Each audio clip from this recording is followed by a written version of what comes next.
Break के बाद आपका स्वागत है। हम बात कर रहे थे कोहली, रैना और धोनी के दमदार प्रदर्शन की। चलिए अब एक नजर डाल लेते हैं कि आज कैसे गिरे भारत के विकेट। आज सबसे पहले आउट हुए गौतम गंभीर। एक बेहतरीन गेंद को समझ नहीं पाए गौतम गंभीर और आउट हो गए। और इसके बाद पेविलियन लौटे चेतेश्वर पुजारा।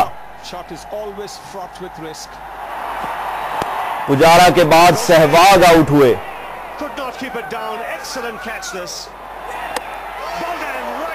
चौथा विकेट गिरा तेंदुलकर के रूप में। क्लीन बोल्ड हुए सचिन तेंदुलकर आज। फिर रैना एक बेहतरीन पारी के बाद आउट हो गए। आज पांचवा विकेट गिरा सुरेश रैना का।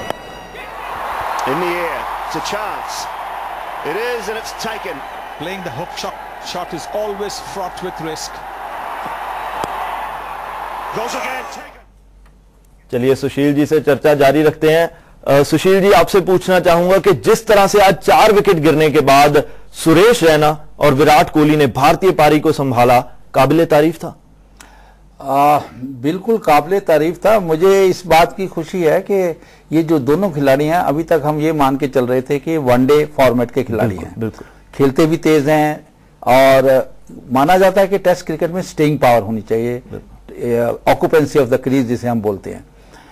आज उन्होंने ये भी दिखाया। अगर आप देखेंगे विराट कोहली की पारी, हालांकि रैना स्ट्रोक्स लगा रहे थे, एग्रेसिव ज्यादा नजर आ रहे थे, लेकिन वो बिल्कुल आराम से खेलते रहे। लेकिन अंत में देखिए 93 पे नॉट आउट हैं और उन्होंने भी अर्धशतक बना लिया।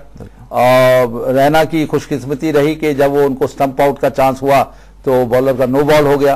पर ये तो है ही है जब आप खेलते हो। लेकिन इसमें मुझे जो एक छोटी सी बात जो नजर आई, वो चेतेश्वर पुजारा अच्छा खेले थे, बहुत अच्छा खेले थे, पहले मैच अच्छे यंगस्टर हैं।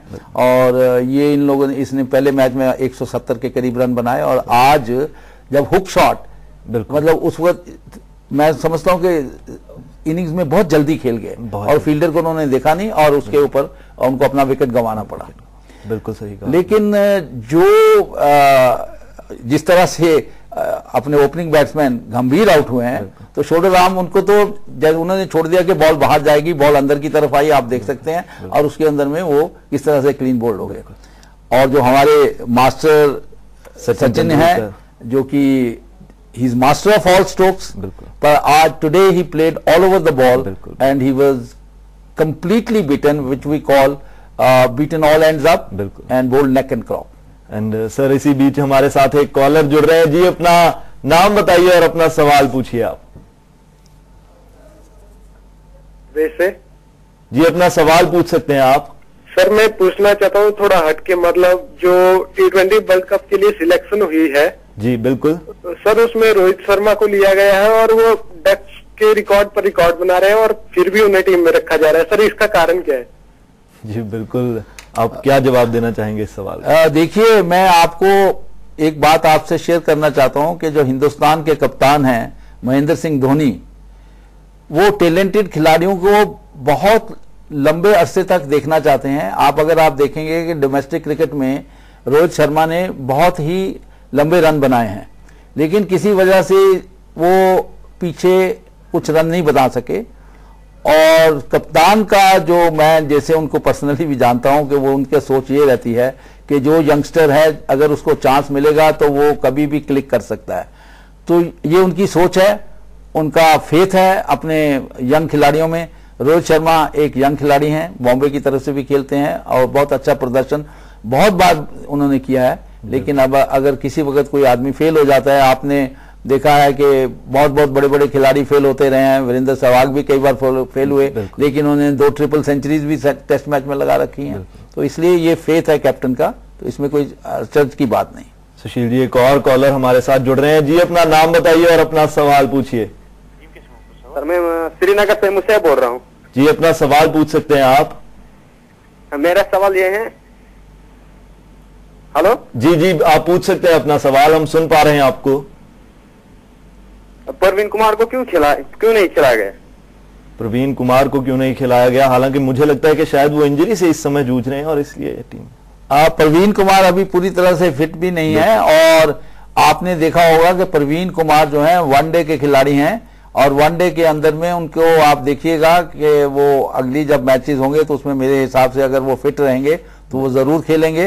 अब T20 है, वनडे है और टेस्ट क्रिकेट है, इसमें बहुत फर्क है। तो जो खिलाड़ी जिसमें बड़ा अच्छा खेल है, अब आपको ये भी मैं बता दूं, विराट कोहली और ये जो अभी इनको चांस मिले हैं इसलिए कि आपके दो दिग्गज टेस्ट खिलाड़ी बाहर चले गए हैं, इस वजह से जगह मिली है। तो अभी जो है इन विकेट्स के ऊपर प्रवीण कुमार का खेलना यहां नहीं बनता था। आपने अभी दो दिग्गज खिलाड़ियों की बात की, राहुल द्रविड़, VVS लक्ष्मण, ये दो खिलाड़ी जो अब टीम के बाहर गए हैं, कहीं ना कहीं भारतीय टीम इनके बगैर थोड़ी कमजोर जरूर नजर आती है। देखिए, आप ये मान के चलिए कि कभी भी किसी भी परिवार में भी या किसी टीम में भी, किसी ऑफिस में भी, जब आप आज आपने पढ़ा होगा कि रतन टाटा बिल्कुल गुड बाय कर रहे हैं टाटा ग्रुप को, तो इवन शेयर होल्डर्स जो जिनको कुछ ज्यादा नहीं है वो भी फील कर रहे हैं कि एक clauses is leaving the field. बिल्कुल। तो these two gentleman were clauses for Indian cricket. Definitely you will feel their absence for a while, but then you are getting youngsters who are there to fill in their shoes, and sooner the better. It's good for Indian cricket. और वीरेंद्र सहवाग के बारे में आपसे पूछना चाहूंगा।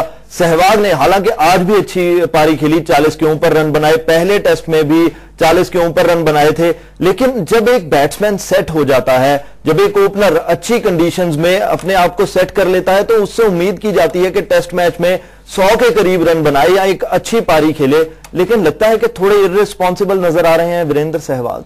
हाँ, देखिए, हिंदुस्तान में एक डिबेट बहुत देर से चल रही है कि वीरेंद्र सहवाग इर्रिस्पॉन्सिबल बैट्समैन है। बिल्कुल। लेकिन मैं आपको बताना चाहता हूं कि अगर आप उनका टेस्ट रिकॉर्ड देखें, बिल्कुल, he is not only a responsible batsman but a responsive batsman who comes good when it is needed. Look at the strike rate that he creates for your team on the top of the shelf. If you are cracking those 40-45 runs, I understand. Look at the catch that he got out too. It was a brilliant catch for that matter. You could be unlucky at certain stages. But I would say that he is a die-hard cricketer in all forms of the game, and Virender Sehwag plays the way he only can play and he delivers. बिल्कुल। ओझा के बारे में आपसे बात करना चाहूंगा। पहले test में हालांकि बहुत ज्यादा स्पिन फ्रेंडली विकेट थी वहां पर, और वहां पर उम्मीद भी की जा रही थी कि स्पिनर्स अच्छा परफॉर्म करेंगे, वहां पर अश्विन भी अच्छा चले, ओझा ने भी 6 विकेट लिए पूरे मैच में उसमें। लेकिन दूसरे टेस्ट मैच में जो बेंगलोर की विकेट है वो काफी सीमिंग कंडीशंस के लिए अच्छी मानी जाती है, वहां पर जो ओझा ने 5 विकेट निकाले, बेहतरीन रहा यह प्रदर्शन। देखिए, ओझा बहुत ही अच्छे यंग खिलाड़ी हैं, उनको इतना चांस नहीं पहले मिला। अब पहले टेस्ट मैच में 6 विकेट निकाले, आज 5 विकेट निकाले, जो कि अब आप इससे अंदाजा लगाइए कि पहला ओवर उनसे कराया गया जब पहली इनिंग्स हुई, तो कप्तान ने उनके ऊपर भरोसा रखा। एक तो ये एक शॉक ट्रीटमेंट थी न्यूजीलैंड के लिए कि they are prepared for fast bowler to come, left arm spinner came. तो लेफ्ट आर्म स्पिनर का ये कि बॉल देखिए आर्म के साथ अंदर आती है, तो नई बॉल जो ग्लॉस के साथ है स्पिन तो करेगी नहीं, लेकिन वो आर्म के साथ, आपने देखा होगा कि जो ओपनिंग बैट्समैन ने पहले गुप्तल ने की है तो वो पूरा मेडन ओवर ही खेल गए। तो उसके अंदर में था एक साइकोलॉजिकल बैरियर एक बैट्समैन के अंदर बन गया कि इस तरह का, और इन कंडीशंस में he exploited these conditions very well to his advantage, and he got the right reward of 5 wickets. और सुशील जी, एक आखिरी सवाल आपसे पूछना चाहूंगा, समय की यहां पर कमी है, क्या लगता है अब कल जो भारत दोबारा यहां पर बल्लेबाजी करने उतरेगा तो क्या स्ट्रेटेजी होगी अब भारत की अगले 3 दिन के लिए, और खास तौर पर कल पहले सेशन के लिए? पहले सेशन में स्ट्रेटेजी ये होगी to get some runs under the belt to neutralize the lead first. But first you get past their total, then you consolidate in terms, because the 2 batsmen at the crease who are set now, they are capable of running right, but it is not visible right in the morning. They will have to consolidate and then go. He'll get his 100 and he's near his 50 and that kind of a thing, and both can turn around for India. If India can get a lead of about 60 to 70 runs, I think that will be the turning point in our favor. Sushil ji, आप हमारे साथ जुड़े, हमारे पास studio में आए, आपका बहुत बहुत शुक्रिया। धन्यवाद, थैंक यू। तो ये थे सुशील कपूर, और सुशील जी का मानना है कि अगर भारत इस टेस्ट मैच को जीतना चाहता है तो यहां से बहुत संभल कर और अच्छा खेलना होगा भारतीय टीम को। फिलहाल डे नाइट स्पोर्ट्स में इतना ही। देश दुनिया के बाकी खबरों के लिए आप देखते रहिए डे एंड नाइट न्यूज।